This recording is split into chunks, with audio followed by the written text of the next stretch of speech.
Hello. One, two, three, four.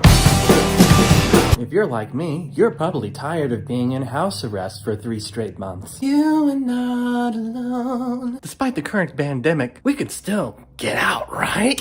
Where can you go, and how should you go about it? Stay tuned, I'll tell you how. If you're an American, you probably can't go to Europe for a long time, right? You can still fly places, but let me tell you, it's not gonna be a whole lot of fun. Be prepared for temperature screening. Not this, but like, beep. You can't go on the flight. Wear a mask because no one wants to see you smile. Expect fewer passengers. No one here. You might want to look into where you want to go and what their requirements are for people who get there, because they can be like, you can't be here. Or they can be like, would you like to stay for 2 weeks and have absolutely no fun whatsoever just sitting in your hotel room?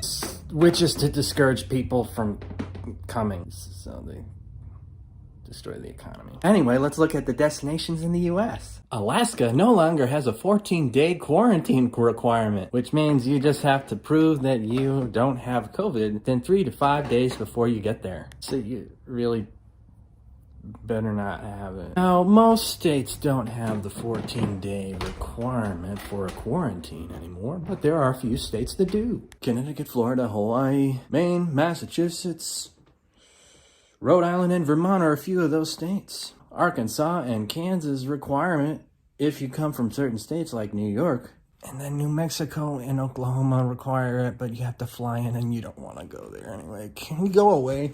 And I would say people from New York State go down to Florida so they can be stepping on the beach, which means Florida probably doesn't take it very seriously. They're like, let's do the quarantine, but wear our hat backwards. One state that's very strict with its quarantine requirement is Hawaii.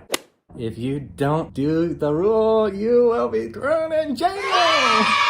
And your health insurance won't cover the $5,000 fine. The tourist sector of Hawaii's taken a hit. We know that they said it's gonna end July 31st, but they could extend that even further. They have one of the highest unemployment rates, so they can say aloha. Does that mean hello or goodbye in this situation? One of my favorite things about the change in the flying culture is you no longer have to sit next to the fat person in the middle seat who will try to elbow you out of existence. Maybe you want to do a road trip. California's parks are reopened, but it's first come, first serve. Maybe you can go to one of the national parks that's reopened in states like Utah. Or you could go to Yellowstone. If you're interested in visiting a national park, check out its website or Facebook page, so that way you don't find out when you get there that you have to poop in the woods. Just because...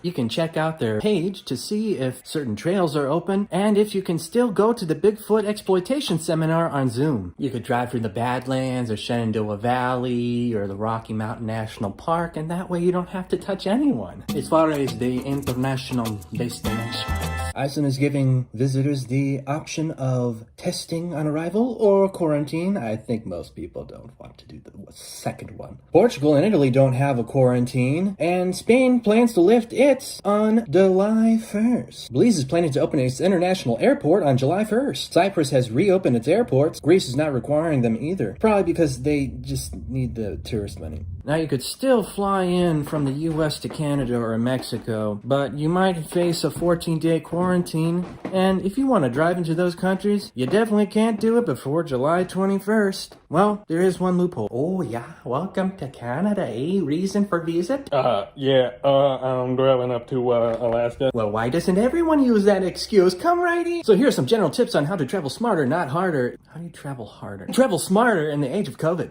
Research hotels over Airbnbs because hotels are much more flexible with cancellation, and oftentimes Airbnb hosts will only refund you 50% of what you paid. And anyway, many Airbnb hosts are not even accepting guests this summer. Plus the hotels pay people to clean it regularly. Be aware of an airline's cancellation policy. Delta, for example, let me reapply my points at no extra charge and actually ended up saving points. American is offering a travel voucher for my trip to Peru via Miami, and honestly, I think I should get the money back. LATAM promised me they'd give me a direct deposit refund, and Hawaiian Airlines is saying they will charge me $30 for every change I make to my flights, which I'm going to wait because I don't want to pay a change fee and then find out that I had to do a it again because they extended the quarantine. Have you had to cancel or postpone travel because of COVID? Leave a comment below, and as always, thank you for watching.